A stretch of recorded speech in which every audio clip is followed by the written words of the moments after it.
Baik, siang hari ini saya beserta rombongan dari pemerintah Desa Kelampok, Pak Cito, hadir di sini. Yang pertama kita ingin belajar bagaimana budidaya tanaman melon yang baik dan benar sehingga menghasilkan melon-melon yang berkualitas. Silakan Pak Cito dijelaskan.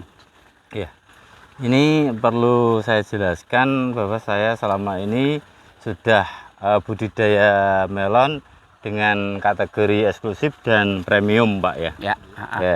Kalau ini melon yang terbaru yang masih ini kelas premium yang memang nggak bisa besar, cuman 1,2 1,3. Ini dari Taiwan, Pak. Ini. Taiwan ya.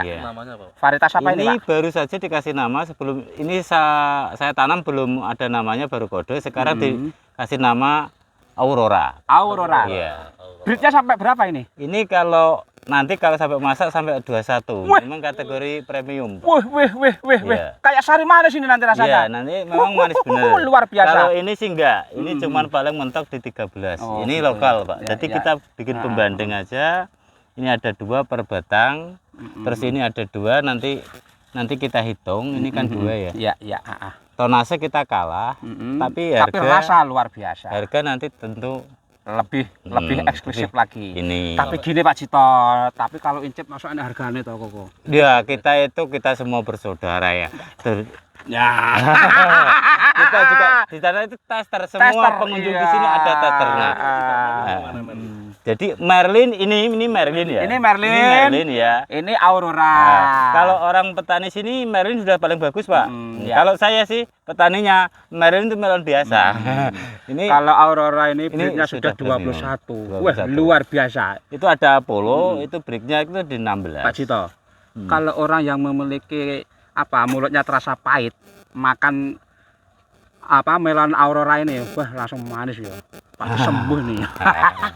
Tapi jangan sampai orang yang kadar gulanya tinggi makanin yang daging ini. Memang ini saya jual rata-rata memang 15 ya untuk kategori eksklusif dan premium. Kalau ini enggak sampai. Ini tapi kan sebanding dengan kualitas toh Pak Cito, ya kan? Iya.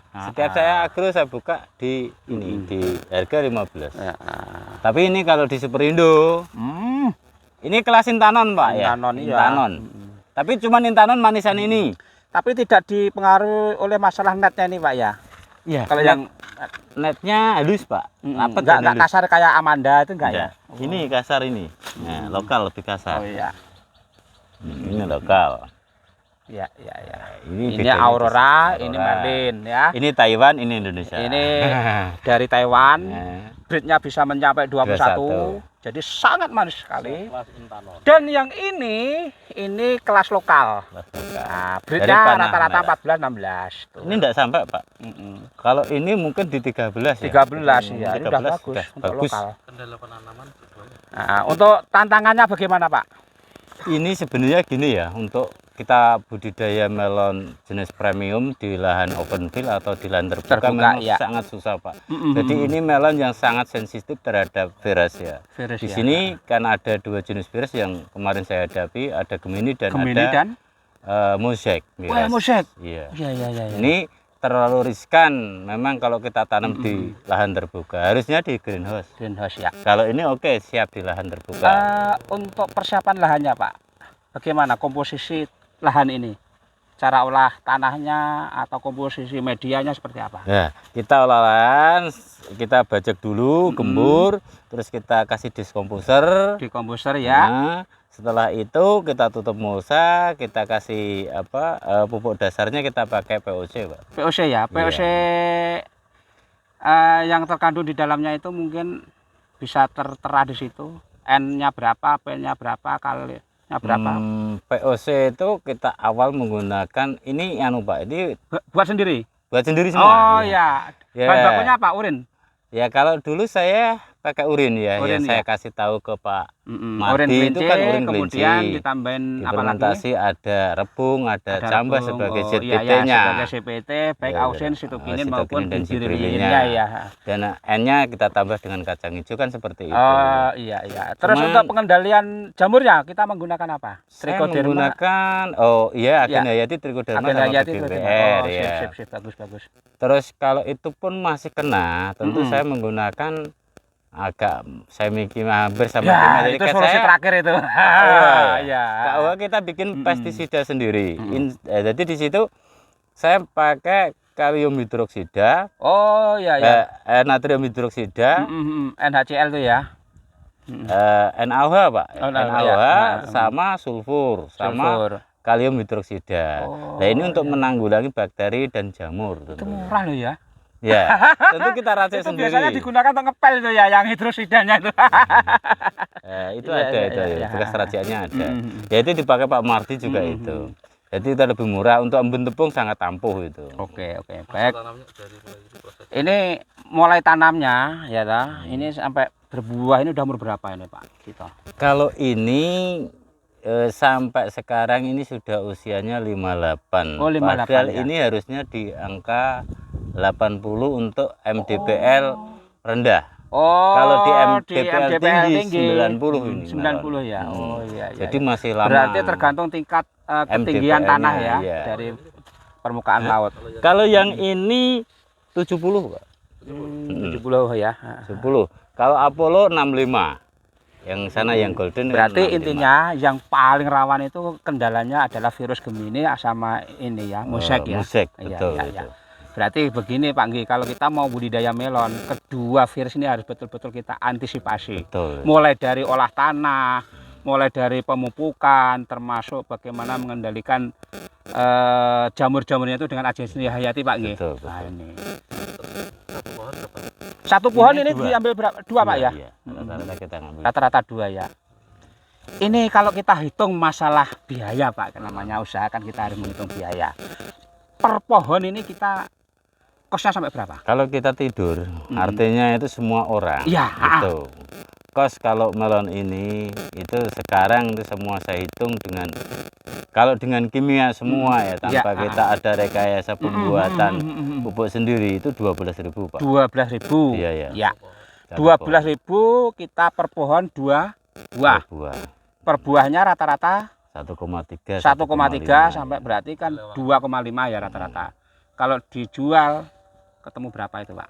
Berarti kalau 2 kilo berarti sekitar 30.000. 30 dikurangi biaya operasional. Ditambah ini kan 13 berarti masih ada masih ada margin 17.000 ya. Iya. Nah itu. Itu kita tidur. Itu dengan teori yang kita pakai full kimia semua beli. Ya. Cuman karena kita itu tidak ingin namanya petani, kita itu mengeluarkan biaya sekecil mungkin, biaya sehemat mungkin, hasilnya maksimal, sehingga nilai tambah petani lebih maksimal. Kalau nilai tambahnya maksimal, petani berarti bahagia. Kita rekayasa dengan organik Pak, kita rekayasa dengan organik.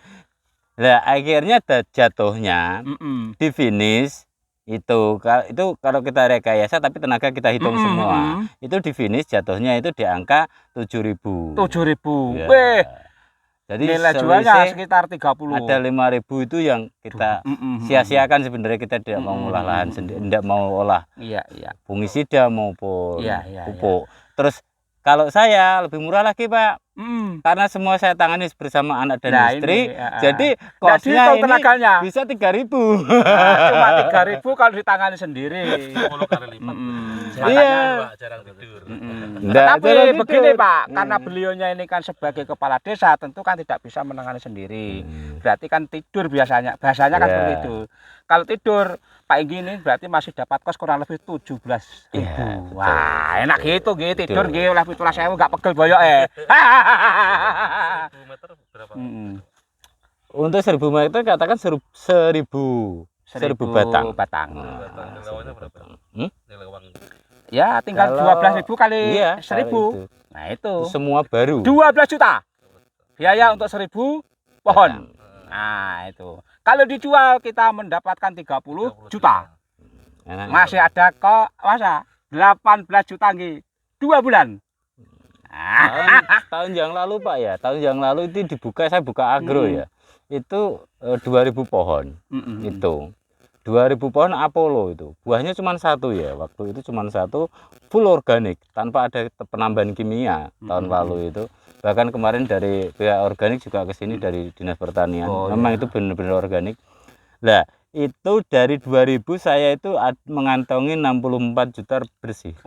Bersih. Nah, biayanya itu cuma 3.700.000. Itu pun sudah dipotong. Jadi masih 64 juta itu tahun lalu. Karena harganya itu tinggi dan berat itu rata-rata 3 kilo. Ya. Terus begini Pak, lahan ini pernah di-rolling nggak jenengan selama budidaya melon? Selalu Pak. Dalam satu lahan ini ya? Berarti nggak pernah di-rolling? Rolling terus di-rolling ya? Habis ini kacang. Oh, berarti kita dalam 1 tahun berapa kali tanam melon ini? Kalau melon cuma 2 kali. Cuma 2 kali ya? Setelah itu di-rolling? Rolling tanaman lain, kacang-kacangan ya. Terus-terusan tentu akan ini ya, akan terjadi resisten penyakit. Resistensi namanya. Terus di sini tanah ini tentu bahan-bahan yang haranya akan habis. Hara itu ya, unsur mikronya itu yang terserap sangat habis. Terserap. Jadi sehingga terjadi defisiensi hara nanti. Betul. Jadi mesti kita tambahkan, misalnya kita tanam kacang, tentu di situ ada bakteri rhizobium ini kan seperti itu Pak. Atau bawang merah. Ada mycorrhiza, ada rhizobium. Kan seperti itu Pak. Jadi untuk menyehatkan tanaman. Terus kenapa ini kok layu semua Pak? Pertanyaannya kenapa kok harus layu? Kalau ini melon jenis dari luar itu tidak tahan Pak kondisi panas. Berarti cuaca tahun depan kalau kita mau budidaya melon ini harus di bulan hujan. Di musim penghujan. Kalau ini kan nggak layu. Produk Indonesia. Kan lokal. Karena sudah menyesuaikan dengan cuaca Indonesia. Kalau ini Taiwan cuacanya dingin, kemudian kita tanam di cuaca yang panas, tentu dia juga tapi pagi ya sehat. Pagi. Yang bisa diicipi yang mana ini Pak? Nanti ya. Oh nanti ya. Kita ambilkan. Ayo. Ambil pada agak tua. Nah, nih dipetik coba. Siapa?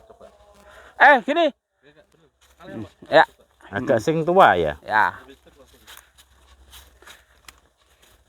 Ini ada yang mati, memang masih susah budidaya melon ini. Kayak yang tua Pak. Memang belum saatnya, tapi sudah ada manis itu tentu sudah. Lah ini sudah jatuh ini kelihatannya ini. Enggak itu. Enggak. Wah ini. Enggak. Dia sing udah agak mending lah. Nah. Oh ini aja. Ini Pak potong Pak. Pak, sekarang kita potong. Nah, ini tanda-tandanya yang sudah siap untuk dipotong. Belum. Memang ini ya, cuman kita lihat. Belum, Pak. Ya. Masih ada 25 hari ya, jadi masih jauh. Tapi sudah manis. Ya, nanti kita lihat aja manisnya kayak apa. Oke, silahkan closing dulu Pak Cito untuk memotivasi memotivasi. Kalau sama pengen belajar, bisa nggak hubungi nomor berapa? Kalau mau belajar tentang melon ini, kita sama-sama belajar sebenarnya ya. Saya masih belajar juga karena ini melon-melon baru. Untuk menyesuaikan iklim di Indonesia juga nggak mudah Pak. Jadi kita belajar bareng-bareng intinya, kita sama belajar. Nomor HP saya ada di silakan 085 232 048 069. Dibaleni Pak Nama Mujito. saya Pak Mujito. Desa Ngumpak Dalem. Nomor HP 085 232 048 069.